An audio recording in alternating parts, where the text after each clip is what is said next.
Panoorin natin itong video ni Atty. Glenchong guys. Bago ma-delete ang video ito, paki-share sa lahat upang maraming makakaalam. Salamat.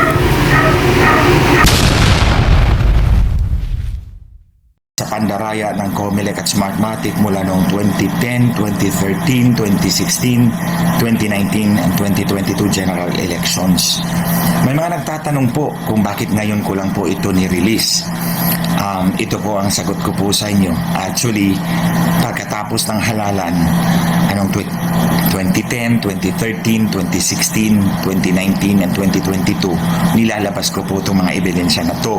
Pero hindi po sa isang buong iisang video, kundi putol-putol. Kasi kung noong 2010 po yung topic ko. Noong 2013 din po yung topic ko.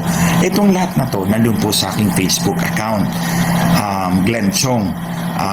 However, sa kasamaang palad, ginurgor po nila, tinanggal po nila ko sa Facebook 3 months before this coming elections at ibabalik lang daw nila 3 months after the election. So malinaw po yun na gusto po nila akong patahimikin. Bakit? Dahil hindi nila ako kayang pabulaanan. Yung mga ebidensyang pinakita ko po sa inyo dyan sa video na yan, if you have time, panoorin po ninyo. It's extensive. Bago lang po yung account ko sa YouTube.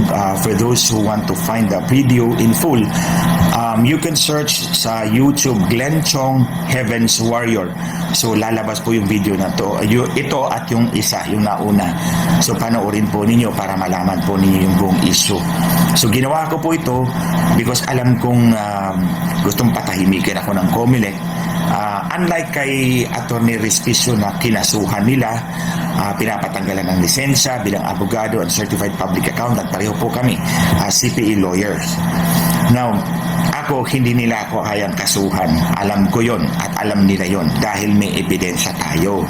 So, ang gagawin nila ay patahimikin ako, tanggalin ako, i-brand ako as fake news. So, kaya ginawa ko po yung video ng isang buo para ma-capture po niyo yung buong istorya mula 2010 hanggang 2022 and even until now, 2025. Para po sa inyong kalaman, 15 years na po akong lumalaban para po maging malinis ang ating halalan. Credible, honest, and transparent. Kasi nga dinadaya ng COMELEC, katuwang ng election provider nila. Dati si Smartmatic, ito ngayon si Miro. Now, mga kababayan, I see 3 reasons kung bakit talaga gustong dayain ang eleksyon natin. Unang-una, sisiguruhin nila na yung kandidatong mananalo ay boboto laban kay Inday Sara at tuluyang matanggal si Inday Sara, ma-impeach ng Senado. That's one of the first consideration na gusto nilang dayain para magkaroon sila ng numero to impeach the Vice President. Pangalawa, kapag na-impeach na po nila si Inday Sara, they are able to consolidate political power. Dahil wala na pong visible opposition, so lahat ng mga politiko luluhod na sa kanila. So wala na po tayong matatakbuhan. Wala na pong countervailing force against the Marcoses. So parang dictatorship na yan. Ang pangatlo, because they have everything in their control, under their control, babaguhin nila ang konstitusyon ayon sa kanilang selfish interest, sa kanilang masamang balak. Masama para sa atin, good for them. So ito po yung 3 rason. Impeached Inday Sara, consolidate political power, amend the constitution to suit their malevolent designs. So kaya ito yung 3 mabibigat na rason kung bakit dadayain nila yung ating halalan. And I stand ready to defend my accusations. Itong mga dokumentong pinakita ko sa inyo sa video na yan, 1 hour and 47 minutes, alam kong hindi masasagot ng COMELEC. In fact, nung lumabas si Atty. Respicio, agad-agad nag-react ng COMELEC, kakasuhan namin yan. O, papanagutin namin yan. Ito, ilang araw nang lumabas yung video, wala tayong narinig sa COMELEC dahil hindi nila kayang pabulaanan ng mga ebidensya na yan. So, pinapaabot ko po sa inyo na going forward, ito na ngayon, ano bang dapat natin gawin? Kahapon, nag-interview kami ni Maharlika at sinabi ko to, pero gusto kong linawin. Para po sa mga botante, tayong mga botante lahat, di ba? Kung gusto nating manalo yung ating mga kandidato sa oposisyon, ibuhos natin lahat ng boto natin para sa kanila. So ibuhos natin, block voting tayo, ibuhos natin lahat ng boto para sa PDP senatorial candidates. para mahirap nilang dayain. Kasi nga, tulad kay President Duterte, pilit nilang dayain, pero dahil sa pagbuhos ng boto para sa kanya, hindi kinaya. So that's one.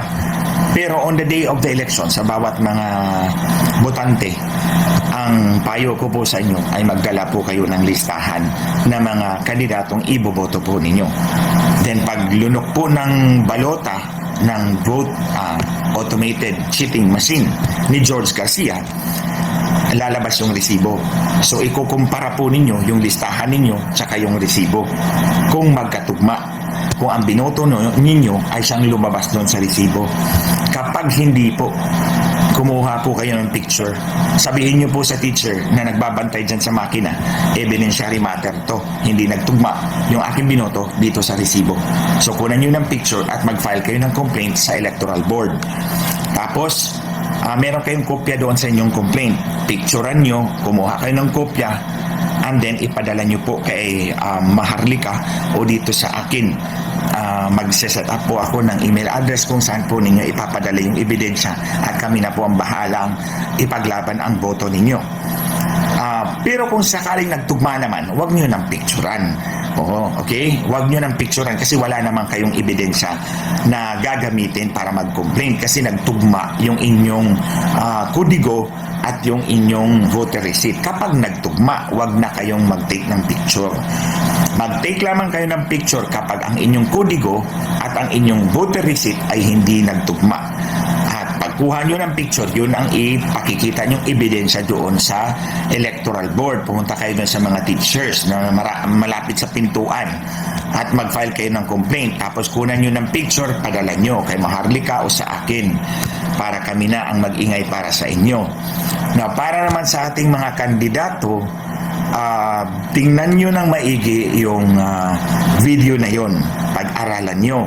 Pagkatapos ng halalan, kumuha po kayo ng certified true copy, certified true copy, papirmahan nyo po yan sa election officer ng inyong munisipyo. Yung audit log. Ang audit log, ito po yung listahan ng lahat ng transaksyon na nangyari sa loob ng automated cheating machine ni George Garcia. Yung makina, meron niyang record sa lahat ng balotang pumasok, lahat ng transmission attempts, lahat ng ginawa ng makina, naka-record yan.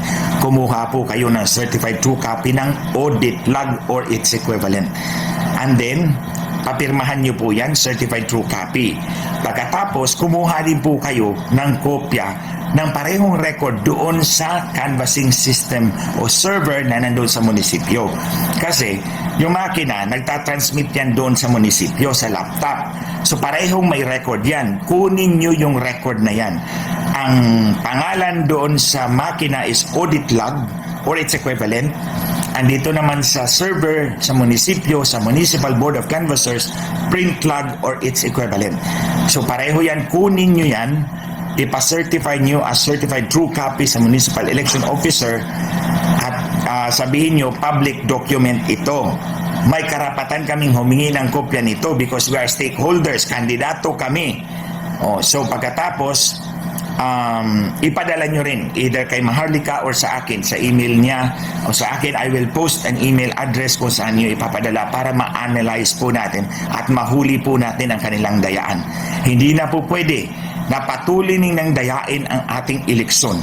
Tutuldukan natin yan ngayon kasi kung hindi natin mapigilan ang dayaan nila, tuluyan nilang ma-impeach Inday Sara, tuluyan nilang ma-consolidate ang political power sa buong bansa, at tuluyan nilang aamindahin ang konstitusyon to serve their own selfish interest.